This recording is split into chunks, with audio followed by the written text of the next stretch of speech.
જય શ્રી કૃષ્ણ, રાધે રાધે ફ્રેન્ડ્સ। આજે મારા મમ્મી આવી ગયા છે યુટ્યુબ ફેમિલીને મળવા, એટલે કે મસ્ત એવી રેસીપી શીખવાડવા।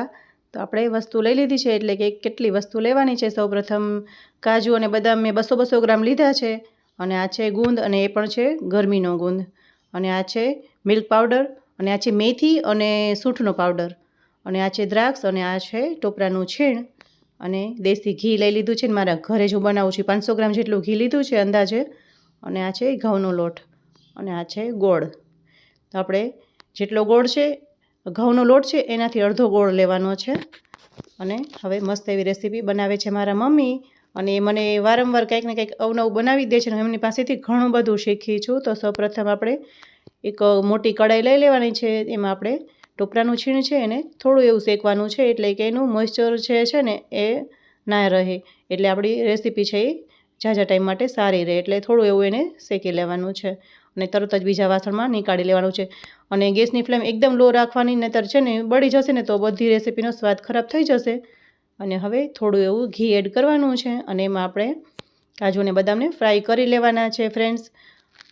અને આવી અવનવી રેસીપી જોવી હોય ને તો મારી ચેનલને જરૂરથી સબસ્ક્રાઈબ કરી લેજો, અને લાઇક કરજો, અને તમારા ફ્રેન્ડ્સ અને ફેમિલીમાં શેર પણ કરજો, અને થોડો સપોર્ટ કરજો ફ્રેન્ડ્સ। તમારો સપોર્ટ હશે ને તો દેશી રેસીપીઓ દેશના ખૂણે ખૂણે પહોંચશે, અને આપણા જે વડીલો હતા ને એ જે દેશી રેસીપીઓ બનાવતા ને એ બધા સુધી જરૂરથી પહોંચશે। તો તમારા સપોર્ટની ખૂબ જરૂર છે।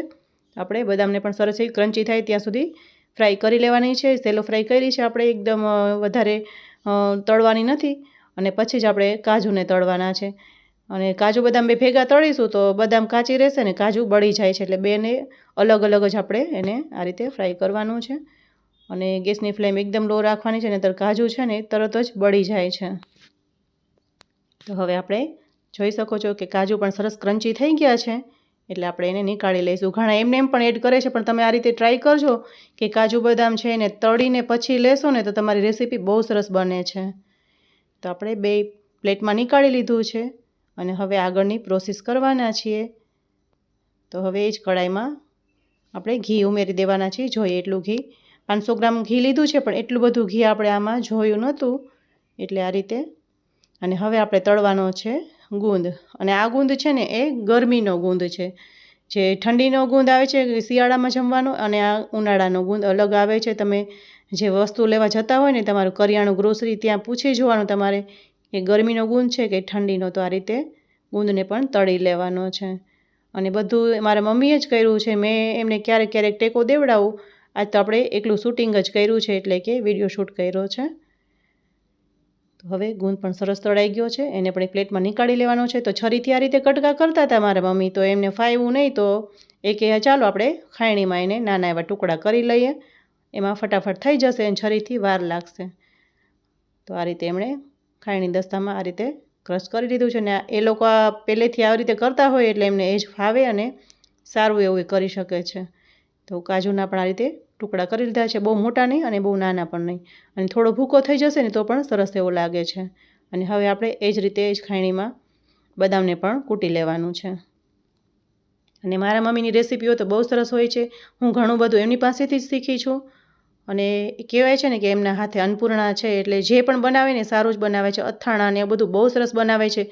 જો તમારી કમેન્ટ હશે ને તો એમની બધી રેસીપીઓ તમારી સાથે જરૂરથી શેર કરીશ। અત્યારે તો આ મસ્ત એવી રેસીપી બનાવે છે, ને કહેવાય છે કે ગરમીનું વસાણું, તમે ઠંડીનું વસાણું ખાધું હશે, આ બને છે ગરમીનું વસાણું, તમે પણ ટ્રાય જરૂરથી કરજો।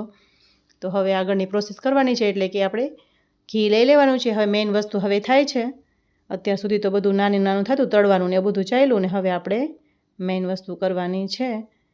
આ રીતે ઘી ગરમ થાય ને ત્યાં સુધી સાઈડમાં આ રીતે ક્રશ કરી લેવાનું છે। જે ગુંદરને તળીને રાખ્યો તો એ ત્યાં સુધી આપણું ઘી ગરમ થઈ જશે, અને થોડા એવા ટુકડા રહેશે તો એ વાંધો નહીં આવે।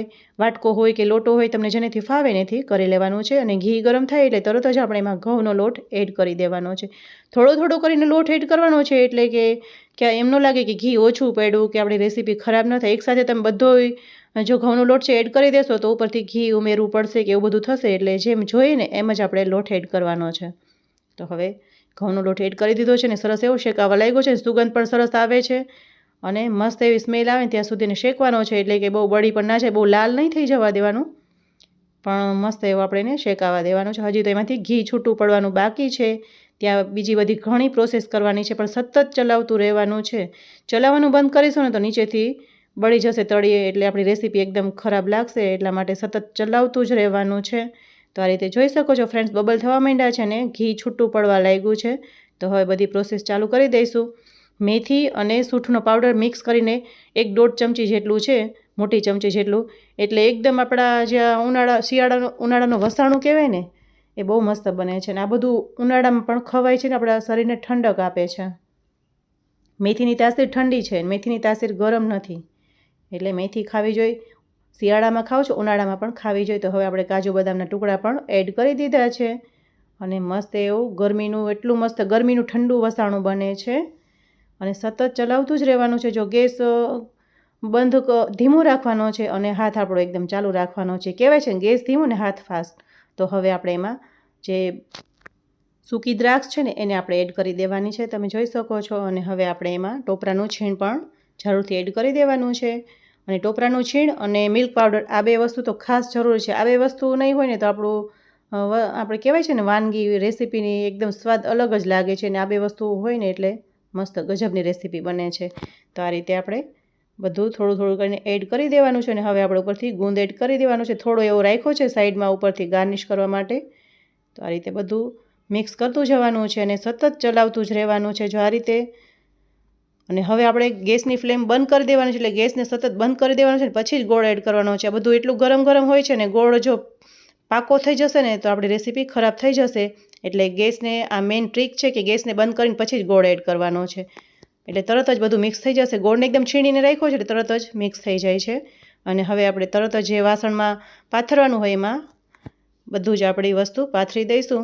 એટલે તમે થાળી હોય કે ચોકી હોય તમારી પાસે, અત્યારે અમારે વધારે વસ્તુ બનાવી હતી એટલે કે મોટા ત્રાસમાં જ મારી મમ્મીએ પાથર્યું છે. એ લોકો આ રીતે જ પહેલેથી બનાવતા કે ત્રાસમાં જ બનાવતા, એટલે એને કીધું કે થાળીમાં નહીં, આપણે ત્રાસમાં જ પાથરવાનું છે. તો આપણું મસ્ત એવું વસાણું હવે બની જવા જ આવ્યું છે. બહુ વાર નહીં જોવી પડે કે રાહ નહીં જોવી પડે.